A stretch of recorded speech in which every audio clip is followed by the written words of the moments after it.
ఏపీలో ఎన్నికల వేడి తీవ్ర రూపం దాల్చింది. ఇప్పటికే నోటిఫికేషన్ వచ్చి నామినేషన్ల పర్వం కూడా మొదలు కావడంతో రాజకీయాలు ఊపందుకున్నాయి.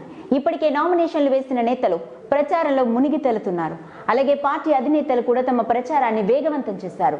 రోజుకి 2-3 జిల్లాలలో ప్రచార సభలు నిర్వహిస్తూ క్షణం తీరిక లేకుండా తిరుగుతున్నారు.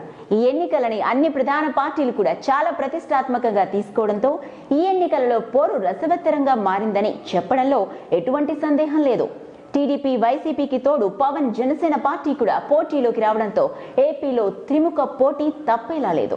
ఇకపోతే అసలు విషయానికి వస్తే ప్రతిపక్ష పార్టీ కీలక నేత సినీ నటి రోజా నగరి ఎమ్మెల్యేగా ఉన్న విషయం అందరికీ తెలిసిందే. ఈమె గత ఎన్నికల్లో టీడీపీ అభ్యర్థి సీనియర్ లీడర్ అయిన గాలి ముద్దు కృష్ణమ్మ నాయుడుపై గెలిచి అసెంబ్లీలో అడుగుపెట్టింది. అలాగే వైసీపీలో జగన్ తర్వాత ఆ స్థాయిలో ప్రభుత్వాన్ని తన మాటలతో ఎండగడుతూ రావడంతో వైసీపీలో కీలక నేతగా ఎదిగింది. ఆమె మాట్లాడే మాటల వల్ల కొన్నిసార్లు పార్టీ కూడా మాటలు పడాల్సిన అవసరం కూడా వచ్చింది. అయినప్పటికీ తన వాక్చాతుర్యంతో వైసీపీలో ఫైర్ బ్రాండ్ గా మారింది. సినిమాల్లో రాజకీయాల్లో డేర్ అండ్ డాషింగ్ అని నిరూపించుకున్న రోజా అధికార పార్టీ నేతలని ఉక్కిరి బిక్కిరి చేస్తూ వాళ్లపై విరుచుకుపడటమే ఆమె స్టైల్. ఈమె కొత్త తరం రాజకీయ నాయకురాళ్లలో మంచి పేరు తెచ్చుకుంది. రోజా మరోసారి నగరి నియోజకవర్గం నుండి వైసీపీ తరపున బరిలో ఉంది. రోజాకి మరో బలం ఆమె ఇక్కడ సిట్టింగ్ ఎమ్మెల్యే కావటం. 2014లో నగరి వైసీపీ అభ్యర్థిగా పోటీ చేసి గెలిచి వైసీపీ రాష్ట్ర మహిళా అధ్యక్షురాలు child and women welfare committee సభ్యురాలిగా పనిచేస్తుంది. ఇక నగరి నుండి టీడీపీ అభ్యర్థిగా మాజీ ఎమ్మెల్యే దివంగత నేత గాలి ముద్దు కృష్ణమ్మ నాయుడు కుమారుడు గాలి భానుప్రకాష్ పోటీ చేయబోతున్నాడు.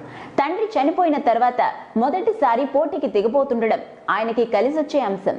దివంగత నేత గాలి ముద్దు కృష్ణమ్మ నాయుడుతో పాటు 2009-2014 ఎన్నికల్లో పాల్గొనటం, తండ్రి మృతి చెందిన అనంతరం నియోజకవర్గ ప్రజలకు అందుబాటులో ఉండటంతో పాటు ప్రభుత్వం చేపడుతున్న సంక్షేమ కార్యక్రమాలను ప్రజల్లోకి తీసుకెళ్లారు. కాకపోతే అప్పుడున్నంత బలంగా క్యాడర్ ఇప్పుడు లేదు. అలాగే తండ్రి చనిపోయిన తర్వాత తండ్రి రాజకీయ వారసత్వం కోసం అన్నదమ్ములిద్దరూ గొడవకి దిగడం వంటి కారణాలతో క్యాడర్ బలంగానే ఉన్నప్పటికీ ఎంతవరకు ఈయనకి సపోర్ట్ చేస్తుందో వేచి చూడాలి. అలాగే ప్రత్యర్థిగా వైసీపీ ఫైర్ బ్రాండ్ రోజా ఉండటం కూడా ఈయనకి ప్రతికూలాంశం. ఇక రోజా విషయానికి వస్తే నగరిలో ఆమె చేసిన అభివృద్ధి గెలిపిస్తుందని ధీమా వ్యక్తం చేస్తుంది. ప్రతిపక్షంలో ఉంటూ కూడా తన గొంతు వినిపించి మంచి పేరును సంపాదించుకుంది. అలాగే నియోజకవర్గంలో బలమైన క్యాడర్ ఉండటం ఈమెకి కలిసొచ్చే అంశం.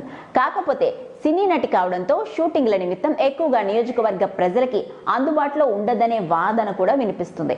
ఇద్దరిలో ఎవరు నగరిలో తమ జెండా ఎగరవేస్తారో తెలియాలంటే ఎన్నికల ఫలితాలు వచ్చే వరకు వేచి చూడాల్సిందే. If you like the video, please like us and subscribe Tollywood Nagar.